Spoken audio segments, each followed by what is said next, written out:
یہاں یہود کسی طریقے سے رسول اللہ صلی اللہ علیہ وسلم کی بے عزتی اور بے ادبی کرنے کی کوشش کرتے تھے، اور آپ صلی اللہ علیہ وسلم کو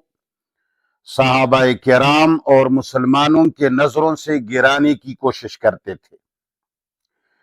کسی بھی انداز سے منافقانہ طور پر رسول اللہ صلی اللہ علیہ وسلم کے محفل میں پہنچ کر اور رسول اللہ سے جب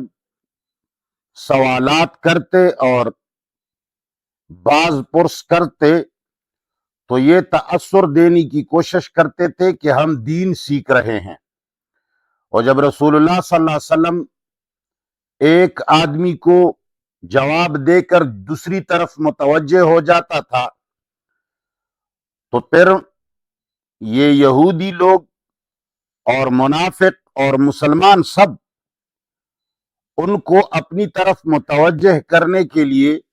راعنا کا لفظ استعمال کرتے تھے کہ اے اللہ کے رسول ہماری رعایت رکھیے۔ یہ مراعات سے نکلا ہے، لیکن یہود اس لفظ کے اندر خیانت کرتے تھے، جس طرح کہ قرآن نے دوسری جگہ فرمایا ہے یحرفون الکلم عن مواضعہ، اور یہ عین کو تھوڑا سا زور دے کر جھٹکا دے کر راعینا بنا دیتے تھے، جس کا معنی یہ ہوتا تھا کہ اے ہمارے چرواہے، اور اپنے دلوں کے اندر اس سے یہی گندا معنی لیتے تھے، اور رسول اللہ اور صحابہ کرام کو راعنا کا تصور دلاتے تھے۔ تو اللہ تعالیٰ تو دلوں کے بحیدوں کو جاننے والا ہے، اللہ تعالیٰ نے اس لفظ ہی کو حذف کر دیا کہ آپ لوگ جو ایک دوسرے کو راعنا کہتے ہیں اور یہ یہود اس لفظ کے اندر خیانت کرتے ہیں، اور یہ راعنا کا لفظ کوئی قرآن نے مقرر نہیں کیا تھا کہ بعض لوگ اسی مناسبت سے ما ننسخ من آیت او ننسہا سے استدلال کر کے کہتے ہیں کہ اللہ نے راعنا کو منسوخ کر دیا اور اس کی جگہ انظرنا مقرر فرمایا۔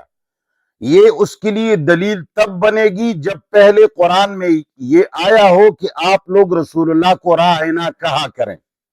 نہ پہلے اللہ نے فرمایا تھا کہ یہ کہو، نہ اب اللہ کہتا ہے کہ یہ کہو، بلکہ لوگ اپنی طرف سے کہتے تھے، اللہ تعالیٰ نے لوگوں کے اس کہنے کو منسوخ کر دیا۔ اللہ نے اپنی کسی حکم کو نہ منسوخ کیا، اور نہ ہی اللہ تعالیٰ کوئی ایسے کمزور علم والا ہے جو کسی چیز کو نسیان اور کمزوری اور ضعف علم کی وجہ سے منسوخ قرار دے، ایسا نہیں ہے۔ یہ ما ننسخ کے اندر اس پر بات کریں گے۔ تو اللہ تعالیٰ نے فرمایا یا ایھا الذین آمنوا، اے ایمان والو، لا تقولوا راعنا، تم مت کہا کرو راعنا لفظ، اس لفظ ہی کو چھوڑ دو، وقولوا، بلکہ کہا کرو انظرنا، کہ اے اللہ کے رسول ہمارے طرف نظر کیجئے، واسمعوا، اللہ تعالیٰ نے فرمایا اس کو سن رکھو قبولیت کے ساتھ، یعنی میں نے جو حکم بھیجا کہ راعنا جو تم لوگوں نے گھڑا ہے اپنی طرف سے، اور تم لوگوں نے اس کے اندر دو معانی ذو معنیین کے لفظ سے تم لوگ اپنے گندا مقصد لیتے ہو، یہودو اور منافقو، تو ان کو اللہ تعالیٰ نے فرمایا کہ اے ایمان والو تم راعنا چھوڑ دو تاکہ ان کو کوئی موقع نہ ملے، واسمعوا، اور میرے حکم کو قبولیت کے ساتھ سن رکھو۔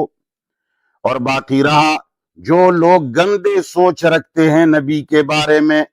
اور نبی کو گرانے کی کوشش کرتے ہیں، تو وَلِلْكَافِرِينَ، اور کفار کے لیے عذاب علیم، عذاب ہے دردناک، ان کو عذاب دیا جائے گا۔ اب سوال پیدا ہوتا ہے کہ آخر